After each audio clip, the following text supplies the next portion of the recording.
Are you ready to take a trip down the rabbit hole?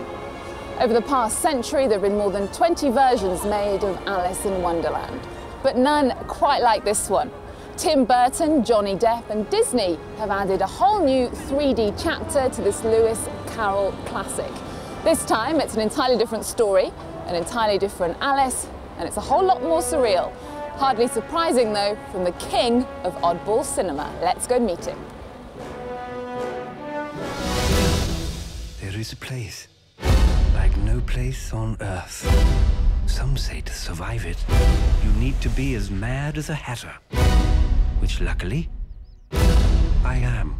Now, your films always seem to be somewhere in between dreams and reality. Why is that?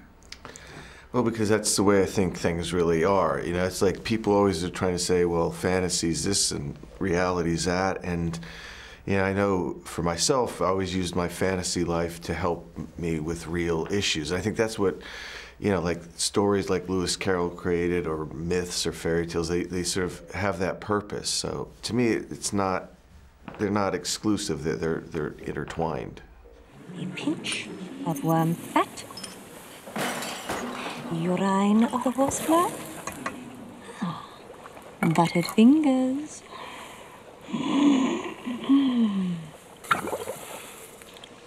What attracted you to do this film, Alice in Wonderland?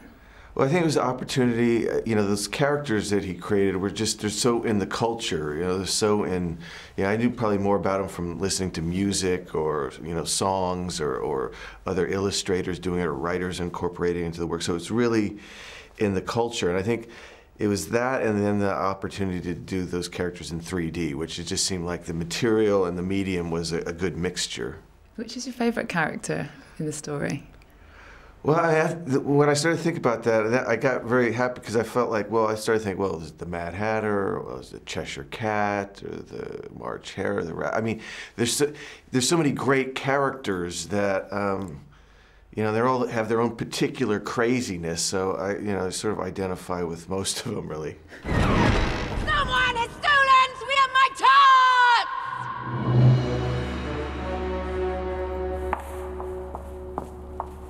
Did you steal them? No, Your Majesty. Did you? No, Your Majesty. Did you steal them? No, Your Majesty.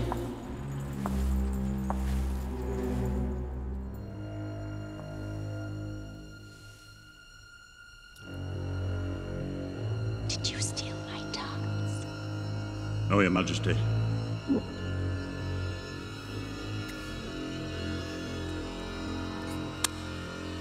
Squimberry juice. I was so hungry! I didn't mean Off with his head! Now, all your characters have something in common, a sort of tortured, they're sort of tortured souls, aren't they? Did you see Alice like that? Well, yeah, I mean, I think she, you know, she's like, again, I don't think it's exclusive to girls or boys. I mean, I had those kind of feelings, and I think a lot of people do at certain times in your life where you don't feel like you fit into things, or you're either too young, or you're too old, or you're not, you don't, you know, and you're kind of quiet and have sort of an internal life, and I think that's something I related to, and is, you know, why, even though she's a girl, I could really easily relate to her. This version is sort of a coming-of-age story for Alice, isn't it? She's slightly older. Why did you like that angle? Well, it was basically because I think there have been like 20-some versions, and it was always the kind of obnoxious little girl and just kind of wandering around a bunch of weirdos, and it just felt like it was a good way to explore those characters, but also explore what Lewis Carroll at least did for me, which is, you know, exploring your fantasy life, exploring your dreams in terms of helping you with real-life issues. Have you any idea why a raven is like a writing desk? And you tend to use the same actors again and again. It's the 7th time you've worked with Johnny Depp.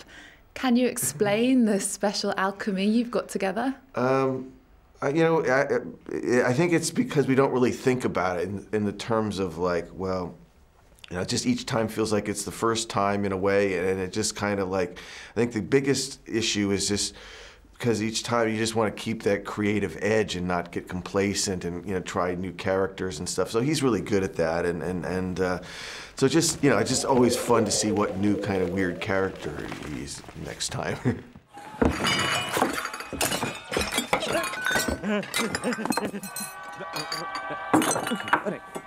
It's you.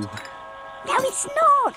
McTwist brought us the wrong Alice. It's the wrong Alice. You're absolutely Alice. I'd know you anywhere. I'd know him anywhere.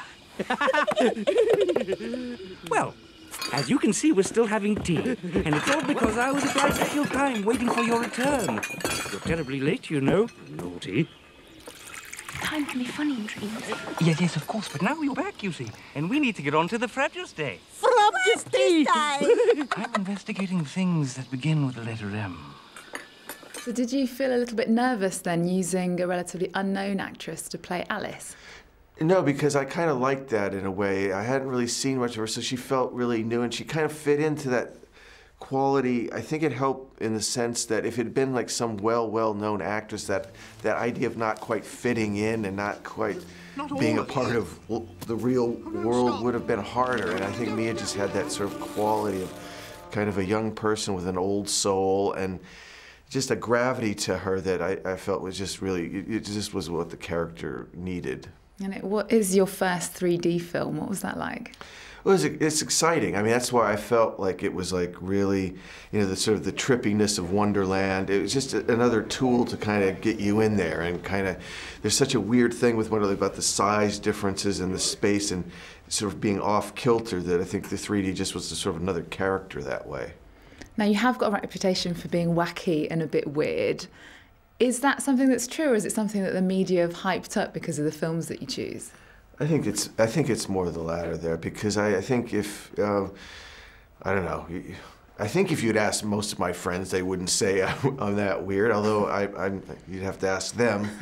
But no, I think you get labeled, you know, or you get labeled when you're a child, you know, and sometimes it never leaves you. You know, it sort of happened, I think, and it happened when I can first remember, and then it just never leaves. And so it used to bother me, like when I was a teenager and things, because it just made me feel worse. But then as I got older, it just didn't, you know, get used to it.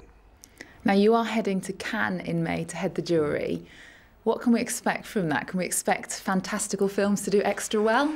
No, I don't. You know, I've been in like a dark hole for the last 2 years, so I haven't really seen any movies. So I'm quite excited to kind of get back and kind of reconnect with movies, and that's, you know, what I love. So I think for me, I just no expectations and just kind of be open and you know, be surprised. I think it's like if you have an idea going in, then you won't be as surprised. And it's just nice to just see what affects you and see what emotionally connects with you. And you know, I think that the key is to just be open. Is it something you've always wanted to do?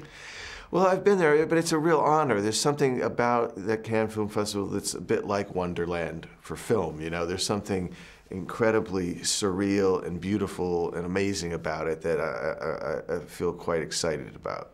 Okay. Tim Burton, thanks very much for joining us. Thank you very much. Thanks. I need a pig here. I love a warm pig belly for my aching feet. Stop that. Thanks for joining me here at the Ritz, where we've had the pleasure of meeting the legendary Tim Burton. Join me again tomorrow for more arts and entertainment from around the world.